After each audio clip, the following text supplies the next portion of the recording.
So ang pag-uusapan natin ngayon ay tungkol sa aking hand carry. Wow! Ang galing sumayaw at ang ganda. Ganyan ang mga dugong Pilipino. Ang aking hand carry ay ito lang guys. Ayan. So ano nga bang laman yan at bakit ganyan lang kaliit yung hand carry? Bali yan ang pinili kong hand carry kasi mukha lang siyang maliit pero marami talaga siyang mailalagay sa loob.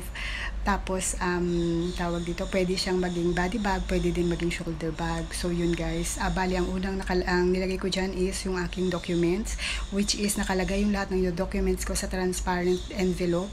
Tapos parang finold ko yan siya ng parang niroll ko para kumasya sa loob. Huwag kayo matakot na baka mamaya ay malukot or something. Okay lang yan. Hindi naman nalukot nung sa akin pero na-fold ko siya. Tapos may passport yung dun sa loob at saka dapat may ballpen kayo guys ha. So yun, ang second naman nilagay ko is yung pouch ko. Ayan, so hanggang ngayon dito pa rin sa akin yung pouch ko. Ng pouch ko ng time na yun ay meron siyang suklay. Ganito lang yung suklay ko. Tapos nandito yung aking lipstick, mascara, eyeliner. Kasi Pilay is Life ako. Yun lang din naman laman nun. Tapos meron akong ito. Ganito yung ano ko, 35 ml. Meron kasi dito sa Pinas, meron rin pala dito sa Singapore. So yun. Tapos ang aking rosary. Ayan. So guys dito sa Singapore okay lang na magdala kayo ng rosary, pero alam ko may mga bansa, yung mga Muslim country, bawal po ang mga religious item. So dito naman sa Singapore is okay lang. So next ko is cellphone, charger, power bank, at saka yung universal na socket. Ayan guys, binili ko to nung nasa Pinas ako kasi nga ang sabi nila dito is pang UK daw yung adapter nila dito. So, yun. Pero nung nandito na ako sa Singapore, kasi ito guys is, bumili ako ng panibagong isa na meron siyang parang pang USB kasi ito guys is wala. So, mas okay yung ganito. So, bumili ako nung nandito ako. Bali, ang ginagamit ko lang talaga is ito. Kasi nga pang UK, ganito yung charger ng pang UK yan. Ay, yung socket nila. Ganito, yung tatluhan. So, yan guys, dapat meron kayong ganito in case na halimbawa makicharge kayo sa labas. So, yun, dapat may dala kayong sariling ganyan. Tapos, meron din ako guys na yung medicine ko, sabi ko nga dun sa luggage ko, may nakalagay na 8 Biogesic, 8 Mefenamic. Tapos, meron ako na sa hand carry ko na 2 Mefenamic, 2 Biogesic in case na mahilo ako. Pero, meron din ako sa packet ko nung time na yun na white flower, na pinakamaliit lang din.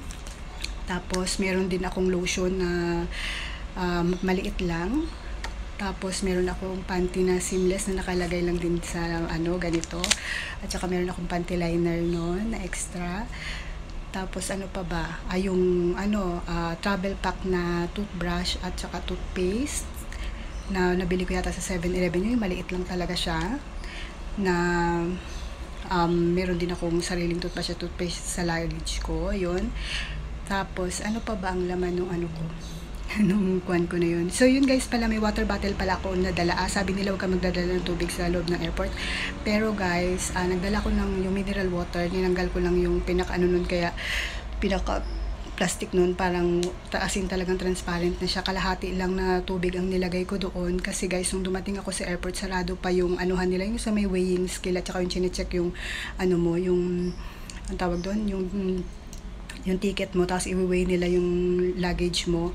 Hindi pa, nakaano pa yun doon, tapos nauhaw ako, so inubos ko yun bago ako pumasok doon sa loob ng immigration. Dapat wala kang laman yung tubig din, pero makakapasok naman ang lalagyanan ng water bottle, basta wala siyang laman, wala ang tubig na laman. So yun, tapos sabi nga sa akin nung na yun, so winay niya yung yung luggage ko. Sabi niya, i-carry on mo ba or i-check in? Sabi ko, pwede bang dalhin yan? Sabi ko ganun. Sabi niya, pwede. Sabi niya ganun. So sabi ko, sige, dalhin ko na lang. Ayoko na lang i-check in yung luggage ko kasi marami ako napapanood na binabalibag. Kaya yun, dala-dala ko yung luggage ko sa loob hanggang sa departure. So yun. Tapos may dala kong biscuit. Kahit may dala kong biscuit nun guys. Napinutom ako kasi nga gabi ang flight ko, 9 AM. So mga 8 something pa lang nandun ako, kumain ako sa airport. Kaya kailangan talaga may dala kayong pera ha. Nung nandun ako sa airport, pumili akong cup noodles at saka times 3 ang presyo guys. Pero no choice ako kasi talagang kinutom ako nung time na yun. So pumunta ako nung kumain ako, bumili ako ng pagkain. So yun.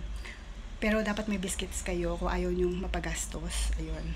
Tapos nung pagdating ko naman sa airport ng Changi, ayun, nagpapalit agad ako. Kasi ako guys ha, kaya konti, ito ang advantage pagka maliit lang yung baggage nyo, hindi kayo mahirapan magbitbit-bitbit kung saan-saan, ba, tutulak-tulak nyo lang yan, tas yun lang, para lang kayo sightseeing ako doon. Hindi ako talaga nagstay lang sa isang lugar, talagang tinignan ko kung ano mga meron doon. Kasi nung una doon guys, is wala akong ano ng wifi. I mean, di ako nakakonek sa internet. Kailangan ko pumunta ako ng information noon para paskan yung passport ko, tapos para makakunik ako sa wifi ng airport. Tapos syempre hindi gumana yung SIM card mo doon. So yun, kaya tinitingnan ko kung ano yung magiging ko. Tapos nalaman ko din kung saan yung chargean. Tapos may free, pwede ka mag-charge. Tapos meron din silang tubig doon. So yung water bottle ko, nirefillan ko lang. Tapos merong money changer, so pinapalitan ko na ng ito guys, pag maaga kayo sa airport, yung wala pa yung susundo nyo, kung may pera kayo ng Pinas, money change nyo na, kasi para mapakinabangan nyo yung pera nyo dito sa Singapore agad. Kasi syempre paglabas nyo ng bahay nyo, pag may day off na kayo, wala naman malapit agad na money changer sa'yo, so kailangan na sa airport pala magpapalit na kayo ng pera nyo. Tapos yun nga, nagpapalit ako kasi nga ginutom na naman ako, nagkumain ako nun sa McDo. Kaya kailangan ko ng pera ng Singapore, kaya nagpapalit ako nung time na yun. So yun lang guys, so wala naman masyadong laman yung yung vlog ko nun yung tawag dito, walang masyadong laman yung hand carry ko.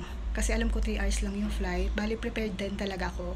Tapos sabi ko, pagdating ko doon, magto-toilet ako, magbabrush ako ng ngipin ko, magre-refresh ako, sabi kong ganun. So, during that time, makukuha ko rin naman yung luggage ko. Saka na lang ako, hindi ako nagdala ng extrang damit sa, sa, tawag dito, sa hand carry ko, kasi alam ko naman na 3 hours lang yung flight. In case man na magkaroon ako ng problema, meron kasi akong scarf noon, itabunan ko lang ng scarf, kanyan. Tapos yun, pumunta ako ng toilet, ang hinanap ko din talaga yung ihi kasi ako, basta may extra akong panty, yun talaga, nasa ko yun, nasa hand carry ko, may extra akong panty. So yun, nagpalit ako ng panty. Tapos yung tubig nga guys, na ni-refill ko, is yun ang pinahugas ko sa aking, para malinis siya. Tapos noon, kasi wala silang bidet, tapos nag-toothbrush ako dun sa toilet. Tapos yung may wipes ako, yun gala, may dala akong wipes at saka dry tissue, yung mga pakpak lang. Tapos yun, pinampunas ko lang. Tapos noon, naglagay ulit ako ng deodorant, kasi nga may deodorant ako sa Shea lang, sa hand carry ko. So yun lang, tapos nag-spray ako ng perfume, ganun lang. Tapos yun, nag-aura na ako dun sa airport, ikot-ikot ako. Tapos basta sinabi ko lang guys dun sa sa staff ng magsusundo sa akin, kasi para malaman ng driver kung saan ako, kasi sobrang laki ng airport. Basta sinabi ko lang sa kanya, doon ako maghihintay sa may chargean, kung saan yung mga charger point, doon lang ako, doon nila ako hanapin. Kasi nga nag-charge ako ng cellphone ko nung time na yun. Kaya yun, yung power bank ko, yung sinet ko na talaga yun guys. Kung merong sa airport kayo na dapat puntahan, doon sa may chargean, kasi madaling makita yun nung driver, at higit sa lahat, yung cellphone nyo matcha-charge nyo, power bank nyo matcha-charge nyo. So yun lang guys, so yun lang ang experience ko kung bakit yun lang, ganun lang kaliit yung aking laman ng aking hand carry. Tapos guys pala ha, pag nag hand carry kayo, yung documents nyo, ilagay nyo doon, kasi baka mamaya mawala nyo. Tapos dandun yung passport nyo at saka ballpen. Huwag kayong umasa sa ballpen ng airport ha, parang awa nyo na magdala kayo ng sarili nyong ballpen. Yun lang guys, bye bye.